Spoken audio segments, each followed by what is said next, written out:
I started out as a nurse. My first love was helping sick kids get better.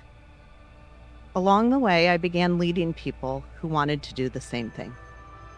As a single mom who raised an accomplished and fierce daughter, my second love is empowering and educating young women. So while this calling was not something I had ever imagined, it quickly made perfect sense. Therefore, with a grateful heart, I humbly accept the invitation to serve as the College of St. Mary's 8th president. For the generations of women who have lived and learned here, and for the generations yet to come, this will be the place that changed the trajectory of your life, and it will always feel like your home.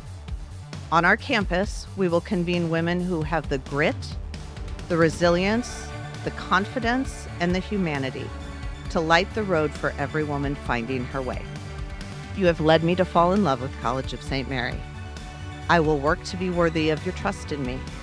I will give everything I have to be worthy of this transforming gift from the Sisters of Mercy.